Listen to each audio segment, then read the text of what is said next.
Hello and welcome to AIL TV. As I'm always saying, this is the channel that aims to educate, to inform, and entertain. But most importantly, we want to bring you programs that really resonate with Africans in the diaspora. Now, as we know, in the diaspora, Africans are running everything. They are everywhere. We have got academics, we have got scientists, we have got engineers, we have got, believe me, in every sector we have. But the mainstream media do not really showcase what we are able to do. You have just seen during this coronavirus thing, the media was actually focusing, especially when they were talking about the NHS. The media was focusing on totally different people, even Boris Johnson.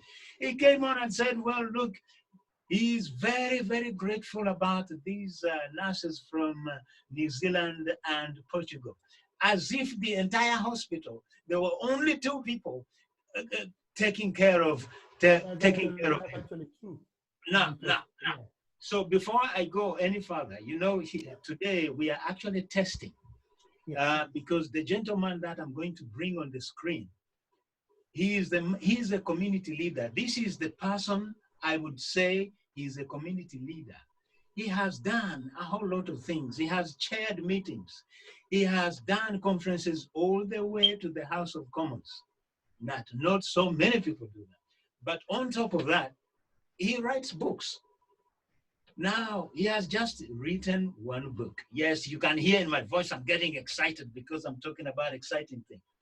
He has just written a book, Predator, which he's going to talk about because I don't have no knowledge. I have just read a little bit of it, but let me introduce you to him so that he can talk about the book himself. I'm talking about a man called Temitope Olodo. Welcome to the program. thank you so much for having me, sir, on ALL TV. It's a great honor. You're welcome.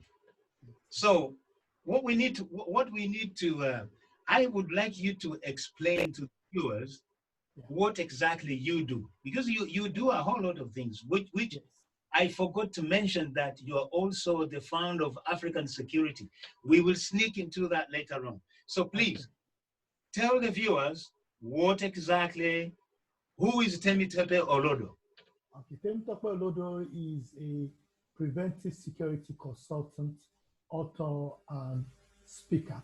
What I do is that I specialize in looking at security challenges that affect the African community, the diaspora community, and I come up with initiatives on how to address those challenges. So I deal with issues to do with terrorism, looking at how to address challenges of radicalization in the African community. As we know, a lot of diasporans from the African community have been involved in terrorism activities.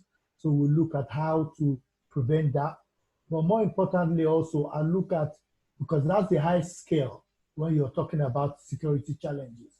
We look at the lower scale of security challenges, and that is the unemployment in our community, the issue of gun and knife crime, the issue of county line challenges. And that actually prompted me, since I've been working in this area since 1995, and I've actually hosted an event on knife crime in the House of Commons, which AIL TV actually did cover. So I decided to put together a book of my experiences in the area of knife crime and to talk about particularly the issue of parental and community intervention. Because I noticed that government have been doing a lot in terms of talking about stiffer sentences on knife crime issues, curfew for people involved in crime, people carrying knives. But before they actually get on the street, which is preventive, what could we, the parents, the community where this knife crime is pandemic, what can we do to ensure that our kids do not actually get out of the house with a knife, or they are not lingering the street late at night, 10 a.m., 2 p.m., 10 a.m., Okay. 1 Yeah, a.m., and getting without killed. without actually cutting you short, Yes, you know, gun and knife crime yes, sir. from the last year Yeah, up until January, it yes, sir. was really, really, really hitting big time. But Yes, but now we are not hearing much about it. Do you think yes. coronavirus lockdown might have an effect on the issue? Definitely, there's no doubt that the lockdown, which more or less uh, called for a restriction in the movement of people, meant that some of these children who might be in what they call the PPP schools, problematic schools, all those schools are shut down. So they're actually now either with their parents or with foster homes. And because coronavirus means that nobody is going out, some of these kids will not have that communication with the dealers who actually send them by the side street to sell drugs. Some of the challenges we've also had are children moving from London into Kent and other county areas like Sussex. Now that the train is restricted to only people that are uh, key workers, it will be very difficult for a boy of 13 or 14 to be roaming the streets, why everybody is on lockdown. So I think there is a contributory factor to the reduction in knife crime, because for the past 3 weeks, we've not had of a single knife or blade attack on anyone. That is remarkable for the past 7 to 8 years, where we've had incidents of knife crime almost every other week, you know. So Yes, I'm quite excited that this is happening. that is fantastic. Yeah, But you know, you and I, we have been talking about these problems, whether it is radicalization within the African community yeah, or whether it is gun and knife crime for a long time. yes, Now, people did not want to listen to you guys because I'm sure you are not alone in fighting this. You've no, been putting people together. yes. Now, let us go back on this issue about that. Why is it that it is more, the problem is within the African community here in London? Okay, there are so many factors that could be said to be contributory factor to why our our community is more receptive to this challenge.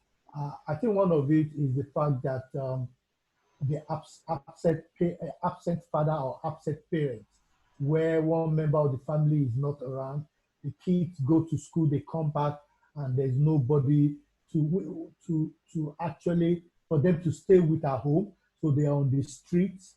They want changes in the demographic of our community, where there is more interest in material things, means that some of these kids want some material thing which their mom or the single parent cannot provide, because when you look at the issue of housing, many parents in London, particularly in London, spend almost 70% of their income on their house on rent. So the remaining 30% is what they spend on transportation and essential food at home. So for a child that says he wants a sneaker of £200, it will be very difficult for the parents to get such money. But the other challenge that we have in our community, which is not prominent either in the Jewish community, in the Chinese community, is that apart from education, we are not looking at other ways in which we could get kids who are not educationally inclined to become economic productive. So, for example, when you go to a Chinese shop or you go to an Asian shop, you see that kids of maybe even 15 or 16 are helping their parents in the shop. and through that, they get a little bit of money. And even in the white community, when we were growing up, which I know you know very well, uh, children do newspaper runs, but you don't see black children doing newspaper run. And once a black child gets into problem, have behavioral problem in school, they get sanctioned and they get excluded. Once they get excluded, the problem then that we have is that they get into a gang where those people become their family. And those are the people that says, okay, so for stories we've had, they put £100 in the children's account and then they say they owe them money. And because these children don't have money, they say, okay, take this drug and run with it to Kent or take it to sources and all those kind of things. So there are so many issues that are pull factors that are making our community, our children, receptive to the issue of knife crime or to the issue of drug to knife crime. You have actually articulated it properly, especially, I know this is not a business program, so that, Yeah. but what you have said, that when you go to Chinese shops or you go to Asian shops, Yeah. you will see children helping their parents, and basically that's how they spend their time. And even in doing so, they're actually also learning the trade. Skills, So and all is, kind of things. yeah. So is that is maybe because we as Africans here, we don't actually have businesses that even employ ourselves, or never mind having kids, just to come and help you. Kids. I think the African Caribbean community is actually getting more into business and are becoming more business oriented. So we're having restaurants and things like that. I think the challenge that we have is a collective approach to dealing with dealing with providing employment for people within our community. So when you go to the Jewish community, they don't have employment challenges because they employ their own. The problem we have in our community is that we don't employ our own. So for example, if a child leaves school without a qualification, I would have assumed that all the African food shop or all the housing estate agents that are Africans or African Caribbean or all the different businesses will encourage this youth to take them on board, because how could a child, a boy of 16 or 17 or 18, go to work from 9 to 5 o'clock in the evening and then think of selling drugs when he's so tired and all he wants to do is sleep and think of the next day?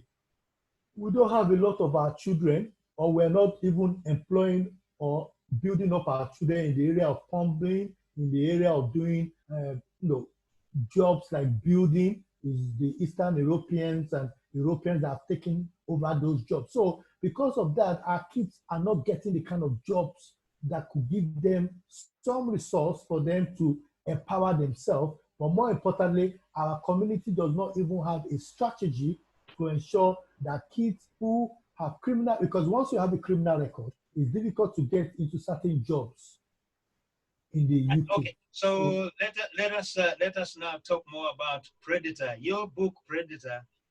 Yes. Whom are you targeting? Whom are you? Do you want parents to read this book, or you are actually saying children or you young people? Because we have got a challenge of our young people reading stuff that they would rather play Xbox or whatever. So who is the target? The book is actually targeted at parents, because I realize that parents work more or less, sometimes 8-9 hours, and they're very tired, and they just need easy to understand initiatives that they could put in place to ensure that their kids do not end up in crime. So they come home very, very tired, and they don't know what the child have been doing from morning to when they left school at 3 or 4 o'clock. So the book is a very simple, straight English, where it talks about interventions that parents could put in place to ensure that their child are not caught up in the web of crime. But also the book had in sections in there for the community.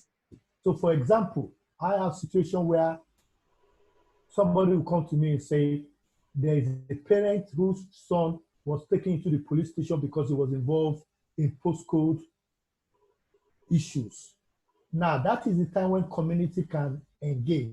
And we talked about African Security Forum earlier. So my organization can work with the parents because the parents are very are tied up because of work and things. We could look for mentors within the Black community that could actually work with those youth so that instead of them getting into life of crime, we could start talking to them. Because some children will open up to people that are not within their family cycle rather than people within their family cycle because of one challenge or the other. So if a child has a challenge, we can actually link them up with somebody that can mentor them, and then the community can actually find a way of getting them, uprooting them from that challenge that they are going through and making them a productive member of the community. Right. Now, going back to parents or parenting, Yes. because the young or the teenagers they live in their own world. Yeah. As soon as they hit 13 years of age, they think they know everything. Yes. Do you think that the discipline in families or the disconnect between parents and their kids it could be a problem? It's definitely the cultural aspect. There's no doubt has a major impact, and some parents have, left discipline to the school, and the school is overwhelmed, so they can't actually discipline a child. Before in those days when I was growing up, you only just need to say we're calling your teacher to tell them that you've not been quite good, and you're sitting up because you don't want to be told off in school. But nowadays, children sit up and talk to teachers as if the teachers do not exist. So parents are delegating their responsibility to the school, and the school is overwhelmed and they can't actually take it up. So part of what the book is looking at is how parents take responsibility for their work to be parents to their child, to take care of their child, to nurture that child, to give that child value.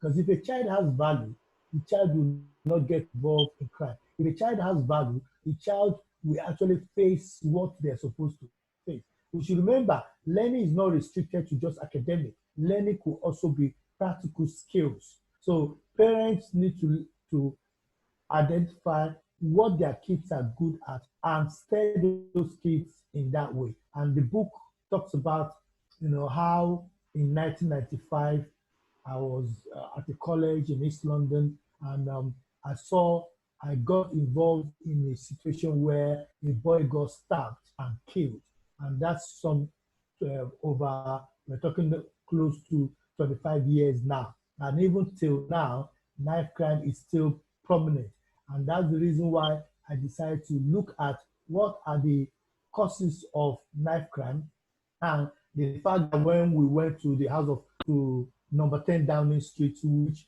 you actually covered, your ALTV covered, part of the issue that we put forward to the Prime Minister was that they should look at looking at the issue of knife crime and addressing it. And I've been to the House of Commons. So looking at advocacy, soft target advocacy at government and community leaders to make sure that the issue of knife crime is dealt with both at parental, community, and governmental level is what this book is all about.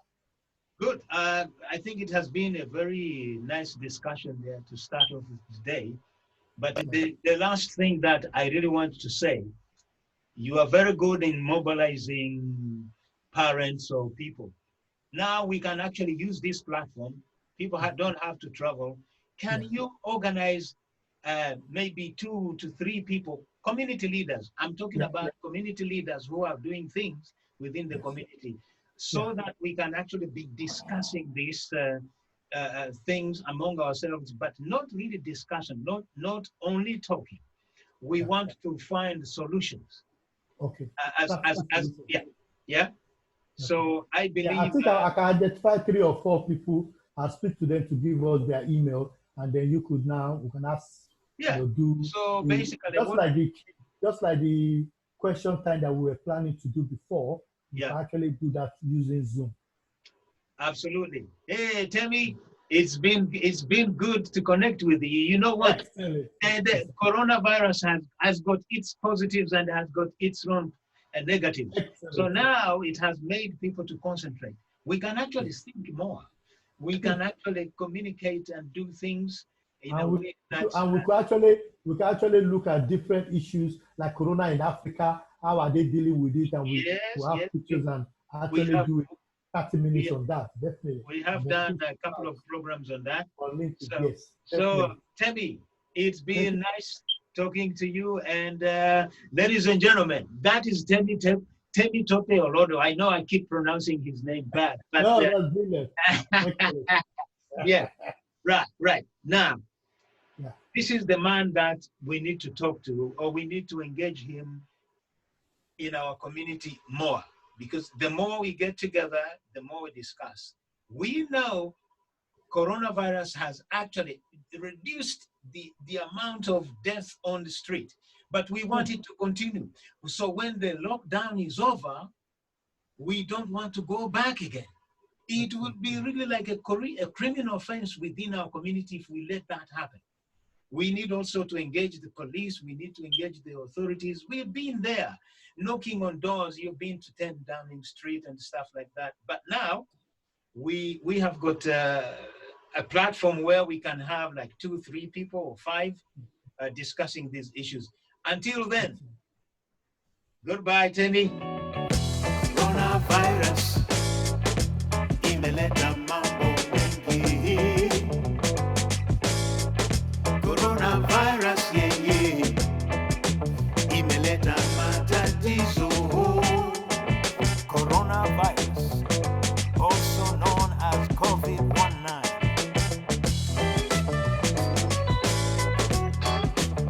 London lockdown. Her Majesty the Queen. And I want to reassure you that if we remain united and resolute, then we will overcome it. And now, let us hear from the Prime Minister. I cannot stand here and tell you that we will have, by the end of June, that we will be on the downward slope. It's possible, but I simply can't say that that's for certain. Of course not. We don't know where we are.